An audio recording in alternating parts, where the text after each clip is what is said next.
అందరికీ నమస్కారం. నేను మీ ఉమా. అందరూ ఎలా ఉన్నారు? ఇప్పుడు న్యూజిలాండ్ దేశంలో ఉన్నాను, ఆక్లాండ్ సిటీలో. లాస్ట్ వీడియోస్ ఎవరైనా మిస్ అయితే తప్పకుండా చూడండి.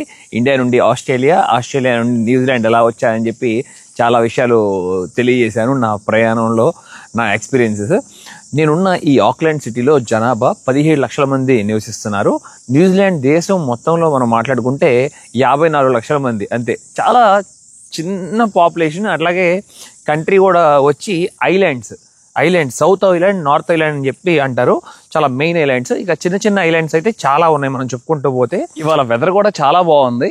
లో 18 డిగ్రీలు, హై ఏమో 27 డిగ్రీల వరకు ఉంది. మంచి సన్నీగా ఉంటే మనం వీడియో చాలా బాగా కవర్ చేయొచ్చు, బాగుంటుంది కూడా. ఇవాళ ఆక్లాండ్ సిటీని మనం చక్కగా ఎక్స్ప్లోర్ చేద్దాం. ఈ దేశం గురించి మాట్లాడుకుంటే ఇప్పుడే మీకు మెయిన్ ఐలాండ్స్ 2 ఉంటాయి అని చెప్పా కదా. చిన్న చిన్న సముద్ర దీవులేమో ఒక 700 పైగా ఉంటాయి. ఈ 702 కలిపితే మనం న్యూజిలాండ్ కంట్రీ అని చెప్పుకుంటున్నాం. ఇప్పుడు ఇక్కడ మొట్టమొదట అసలు ఇక్కడ మనుషులు నివసిస్తాం స్టార్ట్ చేసింది 1000 సంవత్సరాలు వెనక్కి వెళ్తే మనం మారీ పీపుల్ అనే వాళ్ళు వచ్చారని చెప్తారు ఇక్కడికి. ఎక్కడ నుండి? పొలినేషియన్ ఐలాండ్స్ ఉన్నాయి కదా, ఏషియా అంటే సముద్రంలో ఒక 1000 సముద్ర దీవుల పైన వాటన్నిటిని పొలినేషియన్ ఐలాండ్స్ అంటారు. ఆ పొలినేషియన్ పీపుల్ వచ్చి ఇక్కడ చిన్న చిన్న బోట్ల సాయం ద్వారా, అలలు సాయం ద్వారా మెల్లమెల్లగా వలస వచ్చి ఇక్కడ నివసించడం మొదలు పెట్టారు 1000 సంవత్సరాల క్రితం. ఇక వాళ్ళ ఆధ్వర్యంలోనే ఉండేది ఈ దేశం అంతా మొత్తం మనం చూసుకుంటే అండర్. ఆ తర్వాత ఇక్కడికి డచ్ ఎక్స్ప్లోరర్ వచ్చాడు, అబెల్ టాస్మాన్ అని చెప్పి 1642లో. కానీ తను ఇక్కడ మొదట రాగాలని ఈ మారీ పీపుల్ని కలుసుకున్నాడు. ఈ తెగల వాళ్ళని, ఈ అడవిల్లో ఉండే వాళ్ళని. కరెక్ట్గా గోల్డెన్ బే అనే ప్రదేశంలో అంట. కానీ ఆ పడవలో వచ్చిన టీం ఉంటారు కదా, మరి వాళ్ళకి ఇక్కడ ఉన్న ఈ అడవి మనుషులకి ఏమైందో గొడవ తెలియదు. కానీ ఒక 4 అయితే మరణించారు ఆ కొట్లాట్లలో, గొడవల్లో. ఆ తర్వాత మళ్ళీ ఆ డచ్ ఎక్స్ప్లోరర్ ఈ దేశంలో అడుగే పెట్టలేదు. ఆ తర్వాత మళ్ళీ జేమ్స్ కుక్ అని చెప్పి ఒక బ్రిటిష్ ఎక్స్ప్లోరర్ వచ్చాడు 1769లో. ఇక అప్పటి నుండి ఆ తర్వాత తను 3 సార్లు వచ్చి విజిట్ చేశాడు ఈ దేశాన్ని. 50 సంవత్సరాల వయసులోనే తను మరణించాడు కూడా అమెరికాలో జేమ్స్ కుక్. అప్పటి నుండి ఇక బ్రిటిష్ వాళ్ళ ఆధ్వర్యంలోనే ఉండేది ఈ న్యూజిలాండ్ అనే దేశం. మెల్లమెల్లగా చాలా గొడవలు కూడా జరిగినాయి. ట్రైబ్స్ కూడా చాలా మంది మరణించారు కూడా, ఈ మారీ పీపుల్ చెప్పుకుంటున్నాం కదా. మళ్ళీ ఇప్పుడు ఇక అందరూ కలిసి ఉంటున్నారు. గత 250 సంవత్సరాల నుండి చాలా గొడవలు అయిన తర్వాత. ఇక్కడ హౌసెస్ అన్ని చాలా బాగున్నాయి. ఇది చూడండి, చూస్తానికి ట్రాన్స్ఫార్మర్ లాగా ఉంది, కానీ గ్రౌండ్ మీదే ఉంది. లైవ్ ఎలక్ట్రికల్ ఎక్విప్మెంట్ డేంజర్ అని చెప్పి రాసింది దాని మీద, దూరంగా ఉండండి అని చెప్పి. ఎవరు టచ్ చేయలేండి వాటిని. హౌసెస్ కూడా చాలా బాగా నచ్చినాయి. అన్నని అడిగాను, ఈ హౌస్ ఎంత కొన్నారన్నా అంటే అప్పట్లో 2 కోట్ల రూపాయలు పెట్టి కొన్నారంట ఈ ఇల్లుని. ఇప్పుడు కొనాలంటే మినిమం 6 కోట్లు 7 కోట్లు అవుతుందని చెప్తున్నారు. అది అన్నొచ్చి ఇక్కడికి 20 సంవత్సరాలు పైన అయిపోయింది. 1999లో వచ్చారు. డైరెక్ట్ పిఆర్ తీసుకునే వచ్చారంట ఇక్కడికి, పర్మనెంట్ రెసిడెన్సీ. మనం కుక్ చేసుకోవాలనుకుంటే గ్యాస్ అనేది తప్పకుండా ఉండాలి. గ్యాస్ మీదే మనం చాలా ఫాస్ట్గా కుక్ చేసుకోగలం. గ్యాస్ ఇంటి లోపలికి ఎలా ఉండదంట, ఓన్లీ ఎలక్ట్రికల్ స్టవ్ ఒకటే ఎలా అంట. ఇదంతా గరాజ్. అన్నయ్య వాళ్ళకి ఒక బాబు, పాప. మా పాప పెళ్ళైపోయింది కూడా, మనం లాస్ట్ వీడియోలో చూసుకున్నాం కదా అన్నయ్య వాళ్ళ అల్లుడిని. ఇదిగోండి, ఇట్లా గ్యాస్ కొనుక్కొని ఇట్లా బయట ఇక్కడే పెట్టుకుని ఇక్కడ వంట చేసుకుంటారంట అన్నవాళ్ళు. అన్ని మసాలాలన్నీ ఇక్కడే ఉన్నాయి. మనం చూసుకుంటే మనందరికీ చాలా ఇష్టమైన బైక్ అదిగోండి, హిమాలయన్ బైక్. వాళ్ళ అబ్బాయికి బాగా ఇష్టం అంట యాక్టివిటీస్ చేయటం. ఇది ఒకటి కొనుక్కొని అప్పుడప్పుడు బైక్ రైడ్ చేస్తూ ఉంటారు న్యూజిలాండ్లో. అట్లాగే ఇదిగోండి కయాకింగ్ అనుకుంటా, కయాకింగ్ కూడా బాగా ఇష్టం అనుకుంటా చేయటం. బ్రదర్ ఆఫీస్కి వెళ్ళారు, లేకపోతే పరిచయం చేసేవాడిని. మంచి అడ్వెంచరస్ కుర్రాడ్లాగా ఉన్నాడు తెలుస్తుంది. అదిగోండి స్కీయింగ్, ఇక్కడ స్కీయింగ్ చాలా బాగా చేస్తారు, ఫేమస్ కూడా.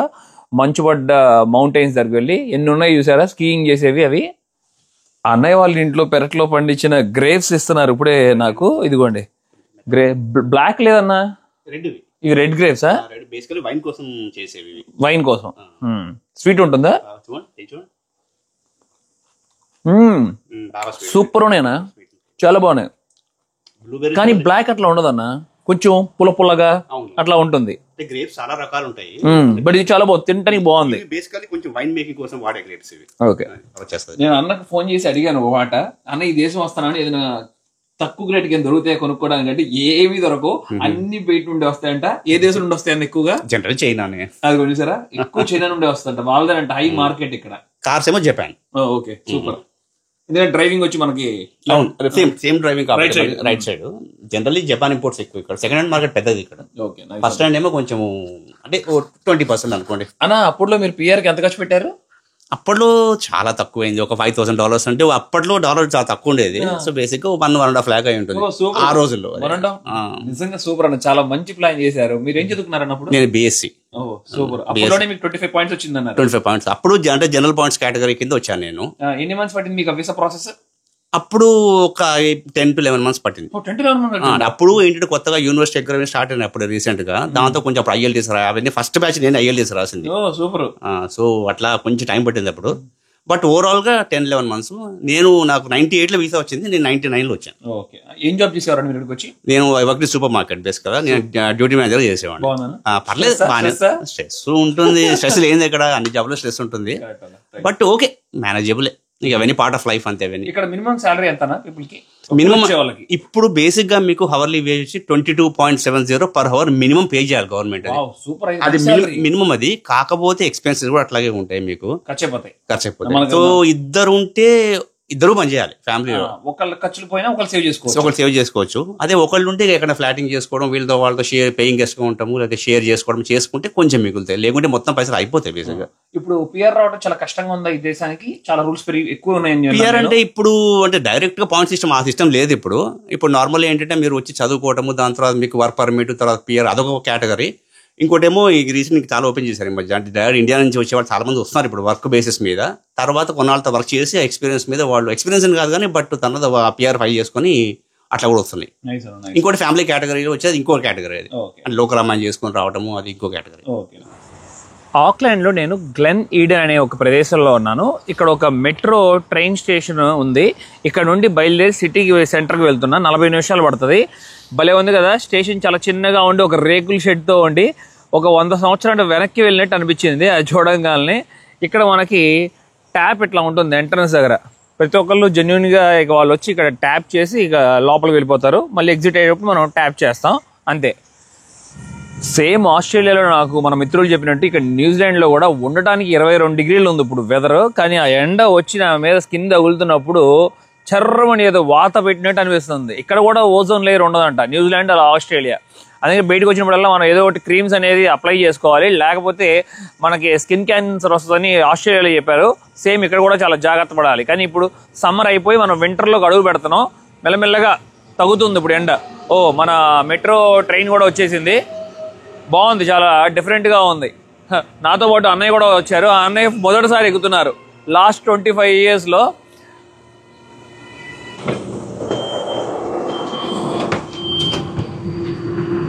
బాగుంది, చాలా బాగుంది. సిట్టింగ్ చాలా నీట్గా ఉంది. మంచి స్మెల్ కూడా వచ్చింది. ఏదో కానీ స్ప్రే కొట్టినట్టున్నారు. ఇప్పుడే ట్రైన్లో ఎక్కి కూర్చున్నా కదా, కానీ ట్రైన్లో ఎక్కే ముందు నేను అనుకున్నాను, అయ్యో లోపలికి వచ్చేప్పుడు ఎలాంటి సెక్యూరిటీ లేదు కదా, కొంతమంది ట్యాప్ చేయకుండా ఎక్కేసి కూర్చొని ఫ్రీ రైడ్ చేసేద్దాం అనుకుంటారు కదా అని చెప్పి. అలా అసలు ఎప్పుడూ చేయొద్దు. ఎందుకంటే ఇప్పుడే నాతో పాటు ఒక 4 ఆఫీసర్స్ ఎక్కారు ఈ మెట్రో ట్రైన్లోకి. వాళ్ళందరూ వచ్చి మళ్ళీ మా కార్డ్స్ని వాళ్ళ మిషన్ దగ్గర ఉంటుంది, ఆ మిషన్కి ట్యాప్ చేయాలి. ట్యాప్ చేసినప్పుడు మనం అక్కడ ట్యాప్ చేసాము లేదా విషయం తెలుస్తుంది. ఒకవేళ మనం ట్యాప్ చేయలేదని తెలిస్తే మట్టికి ఈజీగా ఫైన్ వేస్తారు 10,000 రూపాయలు. 100 రూపాయలతో పోయేదాన్ని 10,000 మట్టికి రిస్క్ తీసుకోవద్దు.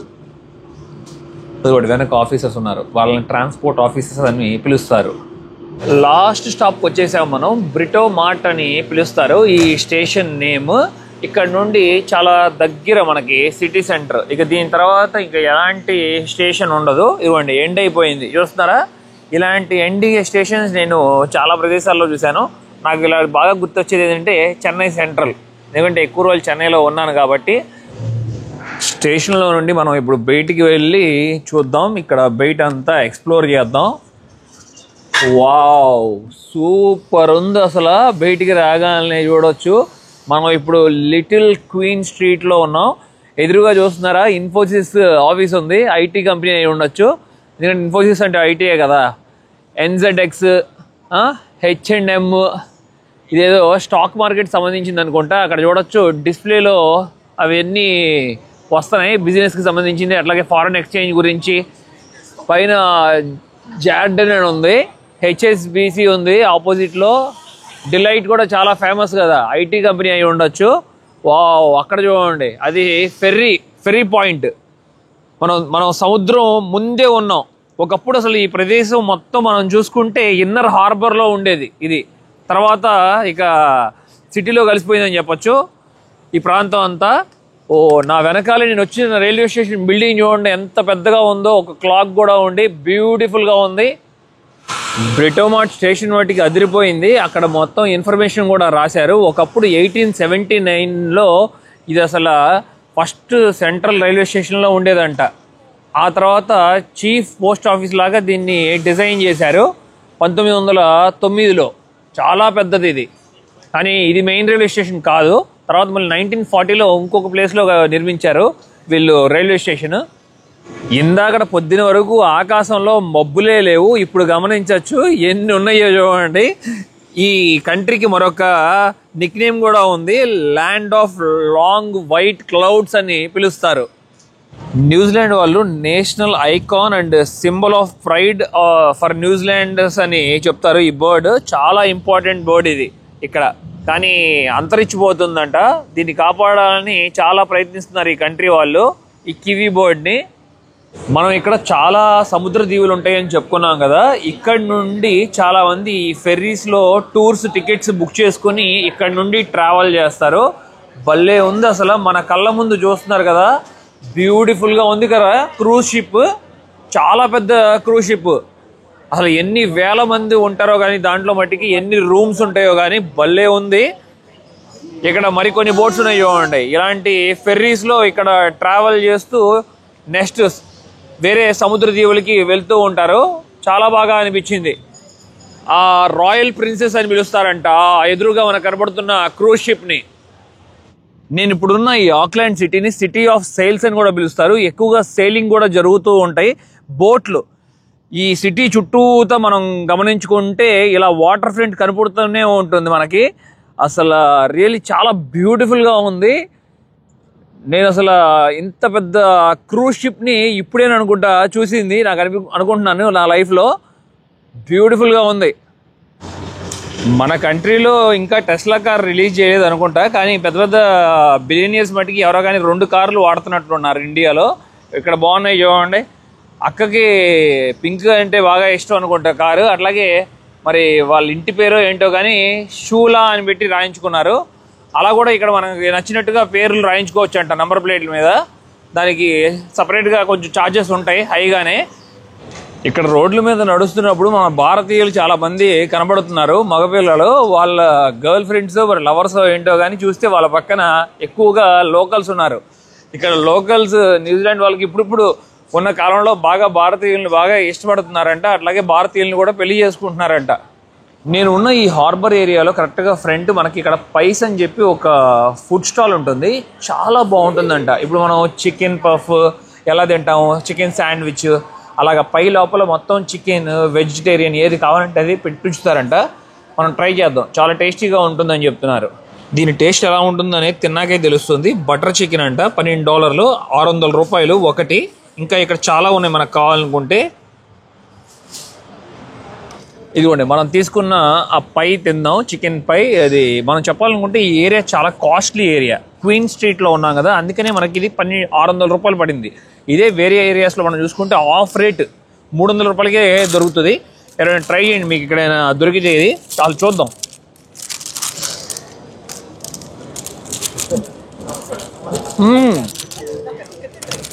అదిగోండి లోపలంతా చికెన్ గ్రేవీ కనబడుతుంది చూసారా. చికెన్ మొత్తం ఒక సూప్ లాగా, బటర్ చికెన్ బాగుంది, చాలా టేస్టీగా ఉంది. మనం అన్నంలో నంచుకుని కర్రీ తింటాం చూసారు, చికెన్ కర్రీ అలా ఉంది. సముద్రం చాలా దగ్గరగా ఉండటం వల్ల మనకి సీగల్స్ ఎక్కువగా కనబడుతున్నాయి. ఇక్కడికి వచ్చిన టూరిస్ట్ అందరూ కూడా ఆ పక్షులకి ఆహారం పెడుతూ ఉన్నారు. ఇక అది ఎదురు చూస్తూ ఉన్నాయి ఎవరైనా ఫుడ్ పెడతారేమోనని. ఎదురుగా కనబడుతున్న స్కై టవర్ సదరన్ హెమిస్ఫియర్లోనే అసలు మొదటి స్థానంలో ఉండేది ఎత్తైన కట్టడంలో. కానీ రీసెంట్గా జకార్తాలో ఒక బిల్డింగ్ కట్టారు. ఇప్పుడు అది టాప్లో ఉంది. ఆటోగ్రాఫ్ టవర్ అని పిలుస్తారు అది. ఇక్కడదేమో ఇది స్కై టవర్ ఆక్లాండ్ కాంప్లెక్స్ అని చెప్తారు. ఇది 328 మీటర్లు ఎత్తు. దీంట్లో స్పెషాలిటీ ఏంటంటే మనం పైకి వెళ్ళి 192 మీటర్ల ఎత్తు నుండి స్కై జంప్ చేయొచ్చు. అసలు గుండె ఆగినంత పని అవుతుంది. అలాంటి యాక్టివిటీస్ ఎవరైనా చేయాలనుకుంటే, ఇష్టం ఉంటే, అడ్వెంచరస్ అలాంటి వాళ్ళు ట్రై చేయొచ్చు. పైకి వెళ్ళి స్కై స్క్రాపర్స్ అన్నీ కూడా మనం చూడొచ్చు క్వీన్స్ స్ట్రీట్లో. ఇక్కడ 1996 నుండి 2022 వరకు సదరన్ హెమిస్ఫియర్లో మొదటి స్థానంలో ఉండేది. ఇప్పుడు 2వ స్థానంలో, ప్రపంచంలోనే 28వ స్థానంలో ఉంది టాలెస్ట్ టవర్లో. ఈ స్కై టవర్లో మరొక స్పెషాలిటీ ఏంటంటే, అక్కడ ఉన్న చూస్తున్నారు కదా ఆరెంజ్ కలర్లో ఒక సూట్ లాగా వేసుకున్నారు. వాళ్ళు మామూలు పీపులే. ఇదిగోండి అక్కడ ఎడ్జ్లో నుంచున్నారు చూసారా, అలా నుంచుని ఇప్పుడు తను దూకడానికి ప్రయత్నం చేస్తున్నారు 192 మీటర్లు ఎత్తు నుండి. అట్లా లేకపోతే మనం వాక్ కూడా చేయొచ్చు చుట్టూతా రౌండ్గా 360 డిగ్రీస్లో. మంచి రెస్టారెంట్ ఉంటుంది అక్కడ, చాలా కాస్ట్లీయెస్ట్ రెస్టారెంట్. అక్కడ కూడా వెళ్ళి తినడానికి ఇష్టపడతారు చాలామంది. ఈ వాటర్ ఫ్రంట్ ఏరియాలో, ఈ హార్బర్ ఏరియాలో చాలా ఓల్డ్ టైంలో అవి 100 సంవత్సరాలు 150 సంవత్సరాల క్రితం కట్టిన హోటల్స్ కూడా ఉన్నాయి. షేక్స్పియర్ హోటల్ అంట, భలే ఉంది కదా అసలు. చూడండి అది రెడ్ కలర్లో. ఇంకా దాన్ని కూల్చకుండా అట్లాగే లెగసీ కోసం ఉంచి ఇంకొక రెస్టారెంట్ లాగా మెయింటైన్ చేస్తున్నారు ఇప్పటికి కూడా. వెనక మనం చూస్తే చర్చ్ కూడా ఉంది. ఇక్కడ ఎక్కువగా క్రిస్టియానిటీని ఫాలో అవుతారు, ఒక 40% వరకు. మిగతాదంతా కూడా మనం చూసుకుంటే చాలా వరకు నాన్ రిలీజియన్ ఉందంట. ఇదే ఏరియాలో దారిలో నడుస్తూ అనుకోకుండా మన తెలుగు మిత్రులు కూడా పరిచయం అయ్యారు. హాయ్ బ్రో, నమస్తే. నమస్తే అండి. మీ పేరు? నా పేరు సతీష్ అండి. ఎక్కడ proper Sircilla. Thank you bro, చాలా సంతోషంగా ఉంది. నన్ను ఇలా రోడ్డు మీద నడుస్తుండగా మీరు గుర్తు పట్టి పలకరించడం చాలా హ్యాపీ అనిపించింది. Thank you bro. మీరు ఇక్కడ ఐటీయా? ఐటీ జాబ్ చేస్తా ఇక్కడ. Very good very good. Brother కూడా నా వీడియోస్ చాలా చూసారంట, చాలా హ్యాపీ అనిపించింది. మాలి నుండి చూసారా? ఎప్పుడు చూసారు నా వీడియో? స్టార్టింగ్ నుండి చూస్తున్నాను. మాలి నుండి, ఆఫ్రికా. మీరు ఆఫ్రికాలో మీ ఫ్రెండ్స్ ని కూడా చూపెడుతూ ఉంటారు కదా. Really happy. తర్వాత ఇంకొక కంట్రీకి మీరు ఒక లేడీతోని ట్రావెల్ చేస్తారు కదా? అవును, కెనియాలో తిరిగాను. అవును, అది కూడా చేస్తాను. Thank you, really happy. ఇలా రోడ్లో నడుస్తున్నప్పుడు మీరు గమనించారా, అప్ అండ్ డౌన్స్ ఉన్నాయి. మాక్సిమం ఎక్కువ శాతం వరకు ఈ ఆక్లాండ్ సిటీ కొండ ప్రాంతం మీదే ఉంటుంది. అన్ని కొండలే, సముద్రం ఒడ్డున. మనకి ఫ్లాట్ ల్యాండ్స్ వచ్చి చాలా తక్కువ ఉంటాయి. కిందకి దిగే కొద్దికి కొంచెం కనబడతాయి అప్పుడప్పుడు మనకి. సిటీ మధ్యలో నాకు బాగా నచ్చిన ప్రదేశం ఒకటి ఉంది, అది ఇదే ఎమిలీ ప్లేస్ రిజర్వ్ అని పిలుస్తారు. బ్యూటిఫుల్గా ఉంటాయి అసలు. ట్రీస్ చాలా ఓల్డ్ ట్రీస్, మరి 200-300 సంవత్సరాల వయసు ఉంటుందో ఏమో కానీ ఆ ట్రీ అసలు మొత్తం పెరిగిపోయి వాలిపోయి కూడా కింద అసలు భలే అందాన్ని తీసుకొచ్చింది. మీకు లోపలికి నడుచుకుంటా వెళ్ళినప్పుడు మీకు అర్థం అవుతుంది ఆ ఫీల్. అండ్ మరి చల్లగా ఉండి కూడా భలే ఉంది అసలు, బాగుంది ఇక్కడ. పడిపోయిన తర్వాత మళ్ళీ వాటికి సపోర్ట్ ఇట్లా రాడ్లు పెట్టి ఎలా ఫిక్స్ చేశారో, ఇది ఒక డిఫరెంట్, అసలు ఏదో మనం ఒక వైల్డ్ ఫారెస్ట్లో ఉన్న ఫీలింగ్ కలుగుతుంది. ఇక్కడ ఈ సిటీ మధ్యలో ఉంది ఇది. ఇదిగోండి, ఈ ఆర్చ్ లాగా ఉన్న ట్రీ దాటుకుంటూ రాగానే మనకి ఇక్కడ ఒక ఓబ్లిస్క్ ఉంది చూడొచ్చు. ఇది ఒక మెమోరియల్ అనుకుంటా, ఏదో కానీ సంథింగ్ ఇక్కడే వీడి మీద రాసి ఉందేమో, చూస్తున్నాను ఏమైనా మెన్షన్ చేసి ఉందేమోనని. ఇక్కడ ఉంది. ఇక్కడ జాన్ ఫ్రెడరిక్ అనే అతను సెయింట్ పాల్ ఆక్లాండ్ అంటే ఒక చర్చ్కు అట్లా కానీ మినిస్టర్గా వర్క్ చేశారంట 12 years. తను మరణించిన తర్వాత 1853లో చాలా గొప్ప వ్యక్తి అనుకుంటా, తనకి జ్ఞాపకంగా ఈ ఓబ్లిస్క్ నిర్మించారు ఈ పార్క్లో కొండరాలతో. ఇంకా అప్పుడే అయిపోలేదు. ఇదిగోండి, ముందుకు నడుచుకుంటూ వెళ్తున్నప్పుడు ఇంకా చాలా బాగా అనిపిస్తుంది. ఇదిగోండి ఆర్చెస్ లాగా ఎలా పడిందో ట్రీ. ఓ, ఆ చివరికి వెళ్ళినా చూడండి ఎంత కిందకు ఉందో, అది భలే ఉంది కదా. ఇంకా కిందకి చాలా పెద్దది ఈ ట్రీ. మరి ఎంత వయసు ఉంటుందో ఏంటో కానీ ఈ ట్రీకి సూపర్ ఉంది.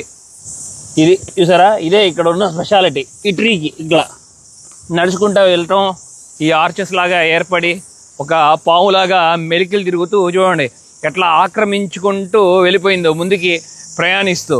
ట్రీ భలే అనిపించింది కదా. వెనక గమనిస్తే ఇంకా బాగుంది. కిందకి దిగిపోతే మనం చక్కగా ఇక మళ్ళీ సిటీలోకి ఎంటర్ అయిపోతాము, అంటే స్కై స్క్రాపర్స్ దగ్గరికి. అలాగే ఇక్కడ బెంచెస్ అన్ని చైర్స్ ఉంటాయి. ఇక్కడికి వచ్చిన వాళ్ళందరూ లోకల్స్ కానీ ఎవరైనా కూడా ఈ చెట్ల కింద కూర్చొని చక్కగా రిలాక్స్ అవుతారు. ఒక పిక్నిక్ స్పాట్ లాంటిది అనుకోండి. వీకెండ్స్లో అయితే చూసుకుంటే ఇంకా అదిరిపోతుంది ఈ ప్లేస్. చాలా మంది జనం ఉంటారు. బ్యూటిఫుల్గా ఉంది అసలు, గ్రీన్గా గ్రాస్.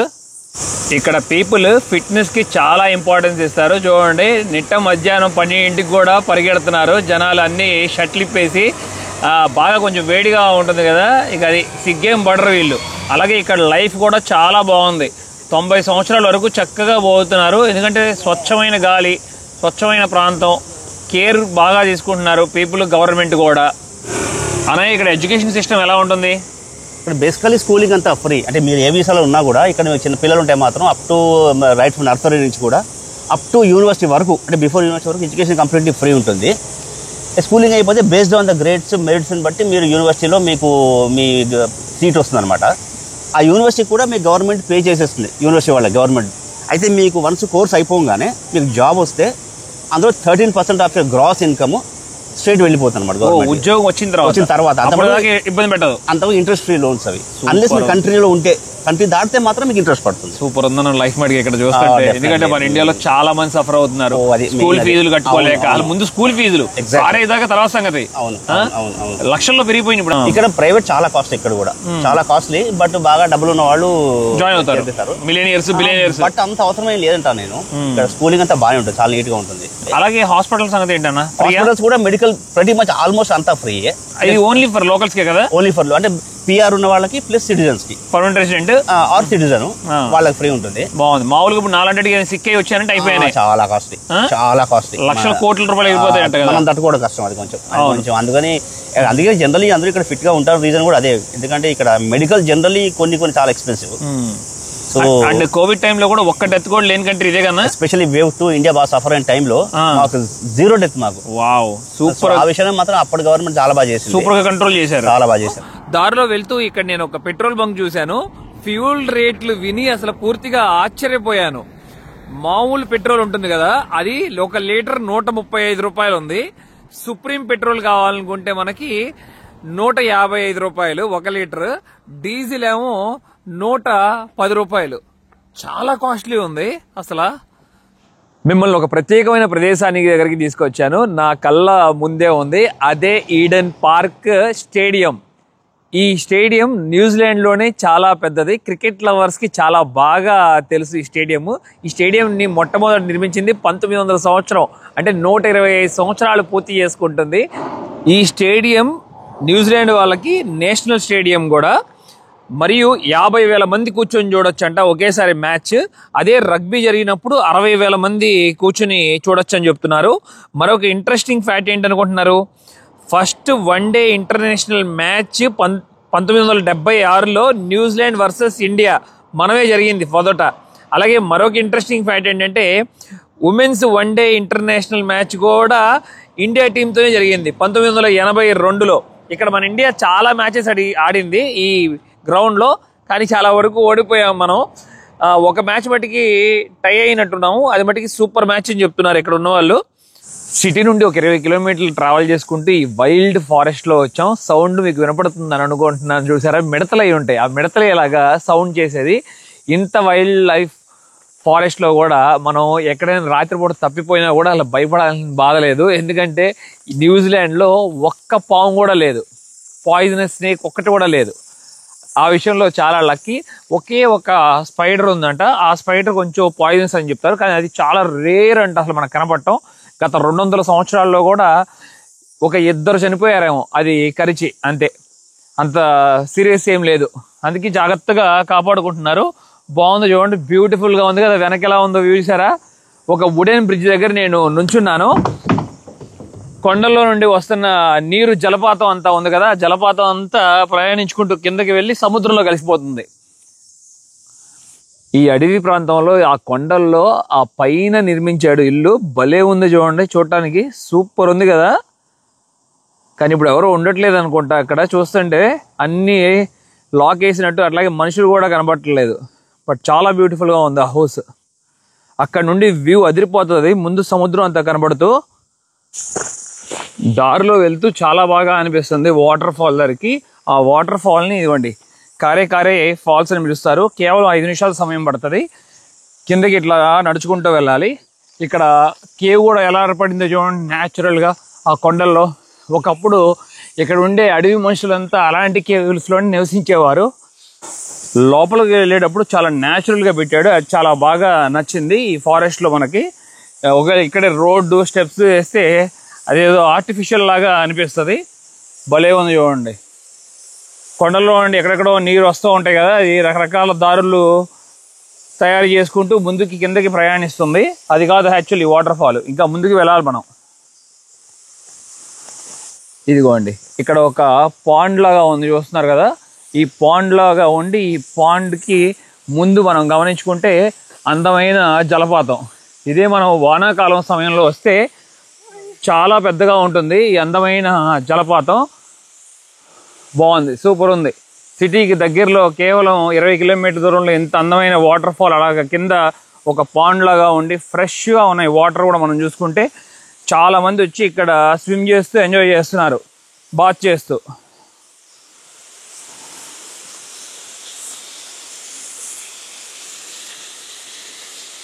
ఈ న్యూజిలాండ్లో ఈ వాటర్ ఫాల్కి మరొక ప్రత్యేకత ఉంది. ఈ ప్రపంచంలోనే ఎక్కడైనా సరే పక్కనే సముద్రం ఉండి, సముద్రం పక్కన ఇలా అడవి ఉండి, అడవిలో ఈ జలపాతం ఉండటం చాలా బాగా అనిపిస్తుంది. మీకు ఇప్పుడే డ్రోన్ షాట్ కూడా వ్యూ చూపిస్తాను, అప్పుడు మీకు క్లారిటీ ఉంటుంది. ఇక్కడికి లోకల్స్ కూడా చాలా మంది వచ్చి ఇక్కడ ఈ పాండ్లో స్విమ్ చేయడానికి చాలా ఇష్టపడతారు. ఎటు చూసినా చూడండి దట్టమైన అడవి.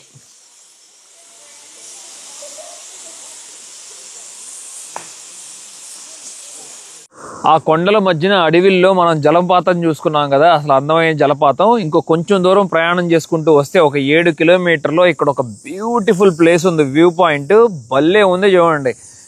న్యూజిలాండ్లోనే ద బెస్ట్ స్పాట్ అంట ఇది, ఆక్లాండ్లో. కరెక్ట్గా మనకి న్యూజిలాండ్ గురించి మాట్లాడుకుంటే ఒక పక్కేమో పెసిఫిక్ ఓషన్ ఉంటుంది రైట్ సైడ్ వైపు చూసుకుంటే, ఇట్లాగా వెస్ట్ సైడ్ మనం చూసుకుంటే ఏమో టాస్మాన్ సీ అని పిలుస్తారు. చాలా అందంగా ఉంది కదా. ఆ మధ్యలో కనబడుతున్నది ఒక లైన్ రాక్ అని పిలిచేవారు. ఈ మధ్యనే ఫ్లడ్స్ వచ్చినాయి అంట. దాని ముందు ఫేస్ ఒక లైన్ ఫేస్ లాగా ఆకారంలో ఉండేది. ఫ్లడ్స్ రావడం వల్ల పూర్తిగా పడిపోయిందని చెప్తున్నారు, కూలిపోయిందని. చాలా బ్యూటిఫుల్గా ఉంది ఇక్కడ నుండి చూస్తున్నప్పుడు. ఆ కలర్స్ కానీ స్కై కానీ. న్యూజిలాండ్లోనే చాలా డేంజరస్ బీచ్లో ఇది కూడా ఒకటి, పీహా బీచ్ అని పిలుస్తారు. ఇక్కడ ప్రతి సంవత్సరం తప్పకుండా 2 నుండి 3 మనుషులు మరణిస్తారు.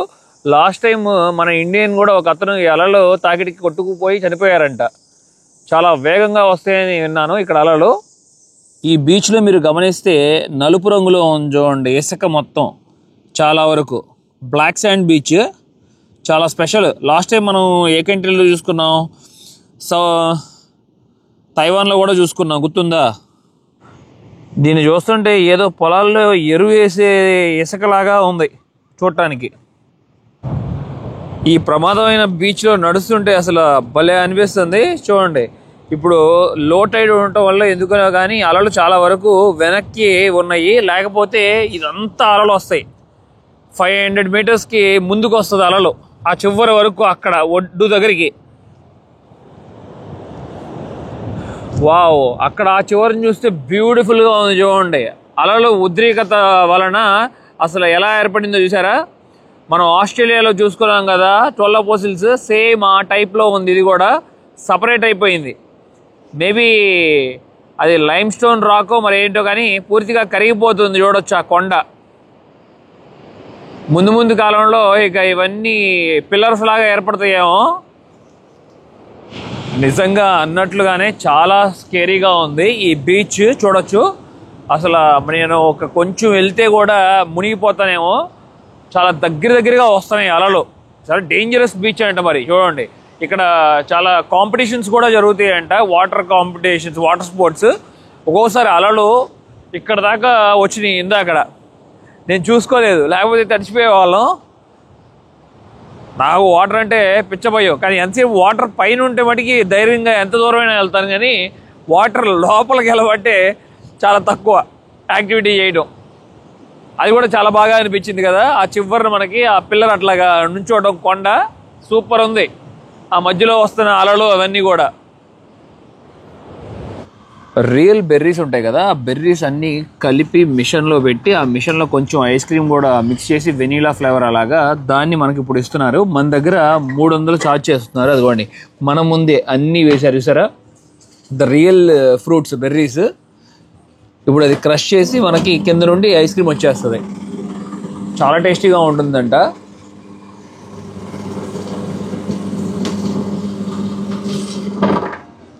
Thank you. ఇప్పుడు చూద్దాం అసలు దీని టేస్ట్ ఎలా ఉంటుందో అనేది. చూడటానికి బట్టికి చాలా బాగుంది కలర్ అసలు.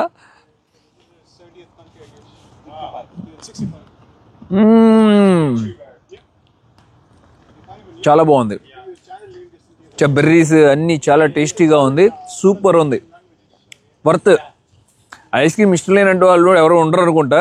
ప్రతి ఒక్కరికి తినిపిస్తుంది. చిన్నప్పటి నుండి గోల గోల చేసి మరి కొనిచ్చుకుంటాం కదా ఇంట్లో. న్యూజిలాండ్ దేశంలో మొదటి రోజు చాలా విషయాలు తెలుసుకున్నాం. మీకు కూడా చాలా బాగా నచ్చిందని ఆశిస్తున్నాను. రాత్రి సమయం ఇప్పుడు 2 అవుతుంది. నాకు మీకు టైం డిఫరెన్స్ ఎంతో చెప్పలేదు కదా. ఇండియాకి ఇప్పుడు న్యూజిలాండ్కి 7:30 గంటల తేడా ఉంది. అంటే మన భారతదేశంలో పొద్దున్న 8 అయితే ఇక్కడ న్యూజిలాండ్లో మధ్యాహ్నం 3:30 అవుతుంది. నా ప్రయాణం మీకు నచ్చిందని ఆశిస్తున్నాను. అలాగే 6 కిలోమీటర్లు నడిచాను నేను ఇవాళ నా జర్నీ. ఈ వీడియోస్ అన్ని తీయటానికి ఇంకా కార్లో అంటే చెప్పవసరం లేదు. మేబీ ఒక 200 కిలోమీటర్స్ పైన ట్రావెల్ చేసి ఉండొచ్చు పొద్దున్న నుండి సాయంత్రం వరకు. మరియు ఈ వీడియో ఇక్కడితో ఎండ్ చేస్తున్నా. నా ప్రయాణం మీకు నచ్చినట్లయితే లైక్, షేర్ అండ్ సబ్స్క్రైబ్ చేసుకోండి. నన్ను చాలా సపోర్ట్ చేసిన వారు అవుతారు. Thank you. Love you all. Bye bye.